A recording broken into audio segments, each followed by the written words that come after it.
പിന്നീട് ഞാൻ നടത്തിയ ഒരു സെമിനാറിലെ പ്രസംഗം, ഞാൻ വളരെ വ്യക്തമായിട്ട് പറഞ്ഞ കാര്യങ്ങൾ, അതുതന്നെ ഞാൻ റിപ്പോർട്ടർ ചാനലിൽ ഡോക്ടർ അരുൺ കുമാർ നടത്തിയ ഒരു ഇൻ്റർവ്യൂവിൽ വ്യക്തമായിട്ട് എൻ്റെ അഭിപ്രായം പറഞ്ഞു. ഞാനതിൽ പ്രവാചകനെ കുറിച്ചൊക്കെ പറഞ്ഞിട്ടുണ്ട്, യേശു ക്രിസ്തുവിനെ കുറിച്ചും പറയാറുണ്ട്.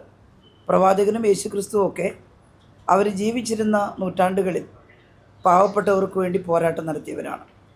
ഇരുളാണ്ട സമൂഹത്തിൽ വെളിച്ചം പകർത്തിയവരാണ്. പ്രവാചകനെക്കുറിച്ച് പറയുമ്പോൾ ഞാൻ ആ വാചകമാണ് ഉപയോഗിച്ചത്. 6-ാം നൂറ്റാണ്ടിൽ ഇരുളാണ്ട് കിടന്ന അജ്ഞത നിറഞ്ഞ ഒരു സമൂഹത്തിനകത്ത് അറിവിൻ്റെ വെളിച്ചം പകർന്നു കൊടുത്തയാളാണ് മുഹമ്മദ് നബി. എന്നിട്ട് ഞാൻ പറയുകയും ചെയ്തു, സ്ത്രീകളെയൊക്കെ വല്ലാതെ ഇകഴ്ത്തിയിരുന്ന അറിവില്ലാതിരുന്ന സമൂഹത്തിൽ മുഹമ്മദ് നബി പറഞ്ഞത്, ഈ ഭൂമിയിൽ ധർമ്മനിഷ്ഠമായ ജീവിതം നയിക്കുന്ന സ്ത്രീക്കും പുരുഷനും അല്ലാഹു ഒരേപോലെ പ്രതിഫലം കരുതി വെച്ചിട്ടുണ്ട് എന്നാണ്. ഇതിലെന്താ തെറ്റ്? അതിലൊരു വാചകം പറഞ്ഞിരുന്നു, അന്നത്തെ പണ്ഡിതന്മാരെന്ന് ഭാവിക്കുന്ന ചിലർ സ്ത്രീകളെ ഇകഴ്ത്തി സംസാരിക്കുമായിരുന്നു. അതിനെയാണ് പ്രവാചകൻ ഖണ്ഡിച്ചത്. അപ്പോൾ പ്രവാചകൻ തെറ്റായി പെരുമാറുന്നവരെ തിരുത്തി എന്ന് പറയുന്നതിന് പകരം പണ്ഡിതന്മാർ ഇങ്ങനെ പറഞ്ഞു എന്ന് ശൈലജ ടീച്ചർ.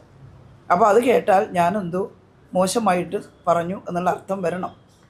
അത് പൊളിഞ്ഞു. അതിൻ്റെ ഫുൾ ടെക്സ്റ്റ് പ്രസംഗം കൊടുത്തപ്പോൾ, എൻ്റെ സെമിനാറിലെ പ്രസംഗങ്ങൾ എടുത്ത് കൊടുത്തപ്പോൾ ആളുകൾക്കത് മനസ്സിലായി. പക്ഷേ കുറേ പേരെങ്കിലും ഇത് കണ്ടിട്ട് വിശ്വസിച്ചാൽ ആയി എന്ന മട്ടിൽ വേറെ ഒന്നുമില്ല തെരഞ്ഞെടുപ്പിൽ അവർക്ക് പറയാൻ കൊടുത്തിരിക്കുകയാണ്.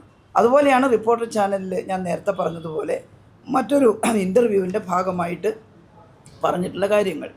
ഞാൻ പറഞ്ഞു, കേന്ദ്ര ഗവൺമെൻറ് മതന്യൂനപക്ഷങ്ങൾക്കും ദളിതർക്കൊക്കെ എതിരായി നടത്തുന്ന പ്രവർത്തനം അത് ശരിയല്ല.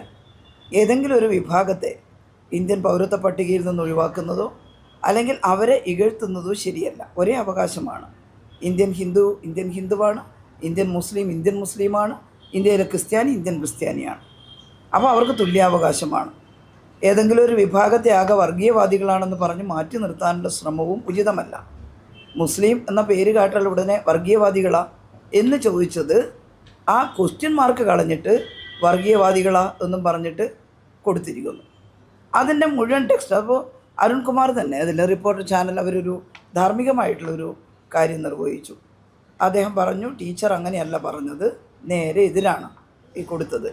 ടീച്ചർ പറഞ്ഞത് ഇന്നതാണ്, കേൾക്കൂ എന്ന് പറഞ്ഞ് കേൾപ്പിച്ചു. മാത്രമല്ല ഡൽഹിയിലെ സമരത്തിൽ ഫാറൂഖ് അബ്ദുള്ളയുടെ പ്രസംഗം ഞാൻ കോട്ട് ചെയ്തിരുന്നു. ഫാറൂഖ് അബ്ദുള്ള തുടങ്ങിയത് തന്നെ, I am proud to say that I am a Muslim but I am not a Pakistani, I am an Indian Muslim എന്ന് പറഞ്ഞിട്ടാണ്. നമുക്കൊക്കെ അഭിമാനം ഉണ്ടാകുന്ന കാര്യമാണ്. അങ്ങനെ ഞങ്ങളെ മാറ്റി നിർത്താൻ ഉദ്ദേശിക്കുന്നുണ്ടെങ്കിൽ നടപ്പില്ല, ഞങ്ങൾ ഇന്ത്യൻ പൗരന്മാരാണ് എന്ന് പറയാൻ വേണ്ടി പറഞ്ഞതിനെ അത് ഞാൻ പ്രസംഗിച്ചതെല്ലാം മാറ്റിയിട്ട് ഈ ഒരു വാചകം തെറ്റിദ്ധരിപ്പിക്കുന്ന രീതിയിൽ കൊടുത്തു. കുറേ ദിവസം അത് ഓടി. പക്ഷേ ഇത് തിരുത്തൽ റിപ്പോർട്ടർ ചാനലിലും എൻ്റെ പേജിലും എല്ലാം കൊടുത്തപ്പോൾ അത് മുങ്ങി. അതിനകത്തൊന്നും രക്ഷപ്പെടാൻ കഴിഞ്ഞില്ല.